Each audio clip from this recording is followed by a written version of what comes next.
ان کی عمر بھی ہوتی ہے, ان کو بلڈ پریشر بھی ہوتا ہے جو کنٹرول نہیں ہوتا, ان کو شوگر بھی ہوتی ہے, ان کو کولیسٹرول بھی ہوتا ہے, بعض اوقات ان میں موٹاپا بھی پایا جاتا ہے, فزیکل ان ایکٹیویٹی بھی ہوتی ہے. تو یہ ساری چیزیں کنٹریبیوٹ کرتی ہیں کہ جس کے نتیجے میں یہ فالج ہوتا ہے. تو یہ فالج اچانک نہیں ہو جاتا, ہوتا تو لگتا تو ایسا ہے کہ اچانک ہو گیا ہے, لیکن شاعر کہتا ہے نا کہ وقت کرتا ہے پرورش برسوں, حادثہ ایک دم رونما نہیں ہوتا. تو یہ فالج بھی ایک دم رونما نہیں ہوتا, لگتا ہے ایسا ہے کہ جیسے اچانک ہو گیا ہے. اب جب فالج ہوتا ہے تو اس کی علامتیں کیا ہوتی ہیں؟ فالج کے اندر 3 بنیادی علامتیں ہوتی ہیں کہ جو تقریباً فالج کے 70-80% مریضوں میں پائی جاتی ہیں, کہ جس کو اگر آپ ذہن میں رکھیں تو آپ اس کو آسانی سے پہچان سکتے ہیں. پوری مغربی دنیا میں تو اس وقت ایک زبردست مہم چل رہی ہے کہ لوگوں کو بتایا جائے کہ فالج کی علامتیں کیا ہوتی ہیں, تاکہ لوگ فوری طور پہ اس کے علاج کے لیے رجوع کریں, کیونکہ اس کا جلدی علاج کرنے سے اس کی ریکوری بہت اچھی ہو جاتی ہے. اب وہ علامتیں کیا ہیں؟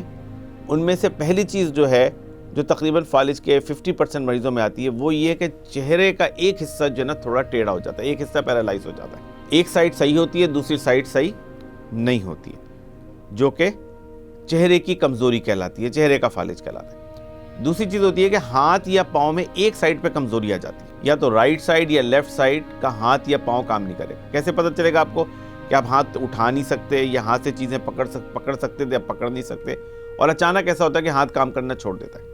صرف سن نہیں ہوتا بلکہ ہاتھ کمزور ہو جاتا ہے, ہاتھ اٹھنا ہی بند ہو جاتا ہے, ہاتھ سے آپ چیزیں نہیں اٹھا سکتے. اسی طرح پیر کا اٹھانا مشکل ہو جاتا ہے, ایک سائڈ صحیح ہوتی ہے بالکل, اور دوسری طرف کا پاؤں کام ہی نہیں کر رہا ہوتا, اور قدم ہی نہیں اٹھ رہے تھے زمین کے اوپر. تو یہ جو کمزوری ہے ہاتھ کے اندر, پاؤں کے اندر اور چہرے کے اندر آ جانا, یہ سب سے کامن علامت ہے فالج کی. اس کے علاوہ کیا کیا چیزیں ہو سکتی ہیں؟ زبان میں لڑکھڑاہٹ آ جاتی ہے. لوگ نارمل بات کر رہے ہوتے ہیں, اچانک ان کی زبان میں لڑکھڑاہٹ آ گئی, وہ بول رہے ہیں آپ سمجھ ہی نہیں سکتے, یا جو بات وہ کر رہے ہیں وہ آپ نہیں سمجھ رہے ہیں, یا وہ آپ کی بات نہیں سمجھ رہے ہیں. تو یہ علامت ہے فالج کی. اس کے علاوہ اگر ان علامتوں کے ساتھ چکر آنا شروع ہو جائیں, ان علامتوں کے ساتھ چال میں بے ترتیبی آ جائے کہ جس میں بندہ چل ہی نہ سکے, کھڑا نہ ہو سکے اچانک, یا پھر ایک کے 2 نظر آنا شروع ہو جائیں, یا پھر ایک آنکھ کی بینائی اچانک ختم ہو جائے, یا دونوں آنکھوں کی بینائی اچانک ختم ہو جائے, تو یہ ساری فالج کی علامتیں. اور کسی بھی فرد کو اگر یہ علامت ڈیولپ ہو اچانک, تو اس کا 90% چانس یہ ہے کہ اس کو فالج کا اٹیک ہوا ہے یا ہو رہا ہے, اور اس کو فوری طور پہ ہسپتال میں جانا چاہیے. مریض کو بھی, اس کے گھر والوں کو بھی. کسی مریض کے گھر والے محسوس کریں کہ گھر کے کسی فرد میں اگر یہ علامتیں پیدا ہو رہی ہیں, تو فوری طور پہ پھر اس فرد کو ہسپتال کے اندر لے کے جانا چاہیے, اور ہسپتال میں اس کا چیک اپ ہونا چاہیے. ڈاکٹر چیک اپ کرتے ہیں, اور چیک اپ کرنے کے بعد ڈاکٹر 1 منٹ کے اندر یہ بتا سکتے ہیں کہ اس مریض کو فالج ہوا ہے یا نہیں ہوا ہے, کیونکہ اس کو ڈائگنوز کرنا بہت آسان ہے. ڈاکٹرز کے لیے اس کی تشخیص کرنا اتنا مشکل کام نہیں ہے. اب اگر کسی فرد کو یہ فالج ہو جائے تو زیادہ تر ہسپتال میں جاتے ہیں, اس کا CT اسکین یا MRI ہوتے ہیں, دیکھتے ہیں کہ اس کے دماغ کی رگ پھٹی ہے یا اس کے دماغ میں بلڈ کلاٹ ہوا ہے. اگر رگ پھٹی ہے تو اس کا علاج دوسری طریقے سے ہوتا ہے, اس میں بھی سب سے اہم ترین چیز بلڈ پریشر کا کنٹرول کرنا ہے, اور بقیہ رسک فیکٹرز کو کنٹرول کرنا ہے, تاکہ مریض کے اندر ایسپریشن نمونیا نہیں ڈیولپ ہو, مریض جو ہے وہ غذا اس کے پھیپھڑے میں نہ چلی جائے. تو 3-4 احتیاطیں جو تمام لوگوں کو کرنی چاہیے. کسی کو فالج ہو, سب سے پہلے تو یہ ہے کہ اس کو منہ سے نہیں کچھ کھلائے پلائیں. دوسرے نمبر پہ اس کو ہسپتال میں لے جائیں, اس کو داخل کر دیں مریض کو ہسپتال کے اندر. تیسرا یہ ہے کہ اس کا ایک اسکین ہونا چاہیے تاکہ پتہ چل جائے کہ اس کی فالج کی وجہ کیا ہے. زیادہ تر ایسے مریضوں کو اچھی نرسنگ کیئر کی ضرورت ہوتی ہے, بالخصوص پہلے 48 گھنٹے کے اندر. اس کے لیے دنیا میں ایک یونٹ ہے جس کو ہم کہتے ہیں اسٹروک یونٹ. جیسے پہلے کورونری کیئر یونٹ ہوتے تھے, اسی طرح پوری دنیا میں اب اسٹروک یونٹ وجود میں آ گئے. اور جتنی ریسرچ اس نے ثابت کیا ہے کہ اگر مریض کو پہلے 48 گھنٹے میں اسٹروک یونٹ کے اندر رکھا جائے اور اس کو کیئر پرووائڈ کی جائے تو اس کی ریکوری بہت بہتر ہوتی ہے. اس کی وجہ کیا ہے کہ اس کا بلڈ پریشر اچھا کنٹرول رہتا ہے, اس کو انفیکشن نہیں ہوتا, اس کو ایسپریشن نہیں ہوتا, اس کے فیڈنگ ٹیوب لگا دیتے ہیں تاکہ غذا اس کے پھیپھڑے میں نہ چلی جائے, اس کا ٹیمپریچر کنٹرول میں رکھتے ہیں, اس کو اگر فٹس ہوں تو اس کو کنٹرول کرتے ہیں. تو یہ ساری چیزیں کرنے سے فالج کی کیئر بہت بہتر ہو جاتی ہے, فالج کی ریکوری بہت بہتر ہو جاتی ہے. پاکستان میں ابھی بھی بہت بڑی تعداد میں فالج کی وجہ سے لوگ جاں بحق ہو جاتے ہیں. تقریباً 1000 افراد روزانہ فالج کا شکار ہوتے ہیں, جن میں سے 400 افراد روزانہ جاں بحق ہو جاتے ہیں. بہت بڑی تعداد ہے. لیکن ان کے جاں بحق ہونے کی ایک بہت بڑی وجہ یہ ہے کہ ہم ان کو وہ کیئر مہیا نہیں کر پاتے کہ جو دنیا بھر میں فالج کے مریضوں کو میسر ہے. اور اگر ہم صرف اسٹروک یونٹ کے اندر ان کی کیئر پرووائڈ کرنے میں کامیاب ہو جائیں تو یہ جو شرح جو 40% ہے اس وقت اموات کی، یہ کم کر کے 10 اور 15% پہ لائی جا سکتی ہے.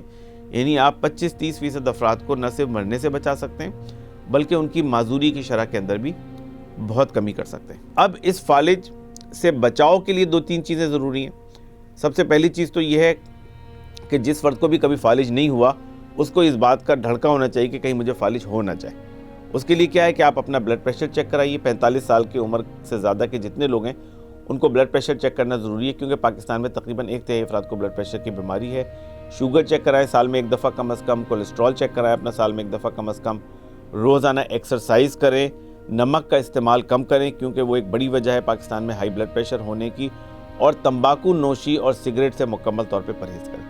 یہ ورلڈ ہیلتھ آرگنائزیشن کی گائیڈ لائنس ہے کہ جس کے نتیجے میں آپ فالج سے بچ سکتے ہیں. خدا نہ خواستہ کسی فرد کو فالج ہو جائے تو اس کے اندر اب ایسی دوائیاں آ گئی ہیں کہ جو اگر ودن 4 آورز 4 گھنٹے کے اندر مریض کو دے دی جائیں، جو انجیکشن کی فارم کے اندر ہوتی ہیں، تو اس مریض کی ریکوری میں کافی بہتری آ سکتی ہے، اس کی معذوری میں کافی کمی آ سکتی ہے.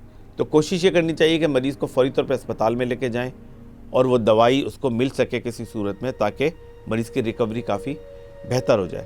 وہ نہیں بھی ہو تو بھی دیگر دوائیاں ایسی ہیں کہ جو فالج کو فیوچر میں پریونٹ کرنے کے لیے ہوتی ہیں اور اس کی ریکوری کو بہتر کرنے کے لیے ہوتی ہیں، کہ جن کا مستقل استعمال ضروری ہے. کسی کو فالج ہو جائے تو اس کے لیے 3-4 چیزیں ضروری ہیں. ایک تو دوا کا مستقل استعمال، لائف لانگ دوائی اس کو لینے کی ضرورت ہے. دوسری بات یہ ہے کہ بلڈ پریشر کا کنٹرول ضروری ہے، کھانے پینے میں احتیاط ضروری ہے، ورزش ضروری ہے، اور ریہیبلیٹیشن.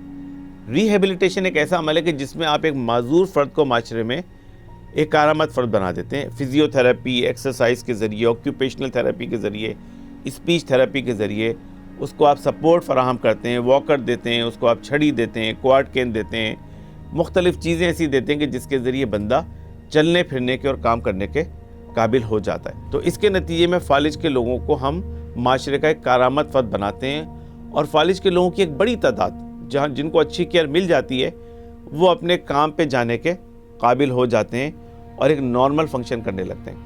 اس میں ہم گھر والوں کو بھی ٹرین کرتے ہیں کہ گھر والوں کو بھی اس بات کی ضرورت ہے کہ وہ تھوڑی ٹریننگ لیں. اپنے گھر میں کسی کو فالج ہو جائے تو اس کی فزیو تھراپی یا اس کی ایکسرسائز کر سکیں، اس کی دماغوں کا خیال رکھ سکیں. لیکن بحیثیت مجموعی پورے معاشرے کے اندر یہ اویئرنیس پیدا ہونے کی ضرورت ہے کہ لوگ اپنے آپ کو اور اپنے گھر والوں کو فالج کی بیماری سے بچائیں، جو کہ بچنا بہت ممکن ہے. اگر پراپر کیئر کی جائے تو تقریباً ہم فالج کی شرح میں پاکستان کے اندر اور دنیا میں اس پہ تو کافی کام ہو چکا ہے، 25-30% کی ہم کمی لا سکتے ہیں. اور فالج کے نتیجے میں جو لوگ جاں بحق ہو رہے ہیں اور جو معذور ہو رہے ہیں ان کی شرح میں بھی ہم 40 سے 50% تک کمی لا سکتے ہیں. تو ایک بہت بڑی تعداد ہے کہ جن کو ہم زندگی کی طرف لا سکتے ہیں، جن کو ہم معذوری سے روک کر ایک نارمل فنکشن کے اندر لا سکتے ہیں. اور بالخصوص اس میں خواتین کے اوپر زیادہ توجہ کی ضرورت ہے، کیونکہ خواتین میں فالج کی شرح ہے بھی زیادہ اور ان کو وہ فیسلٹیز مہیا نہیں ہوتی ہیں کہ جو ریہیبلیٹیشن کے لیے یا ریکوری کے لیے چاہیے ہوتی ہیں.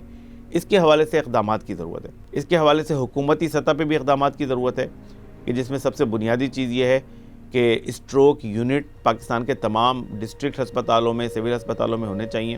اور جو خون پتلا کرنے والی دوائی جو فالج کے تمام مریضوں کو دی جاتی ہے ودن 4 آورز، یہ اگر اویلیبل ہو تو اس کے ذریعے فالج کی ریکوری کافی بہتر کی جا سکتی ہے. اور تیسری بات ہے کہ پاکستان کے تمام ہسپتالوں میں جہاں فالج کے مریض ہوتے ہیں وہاں ریہیبلیٹیشن کے یونٹس ہونے چاہیے، تاکہ ان مریضوں کو آپ پراپرلی ریکوری کی طرف لے کے جا سکیں.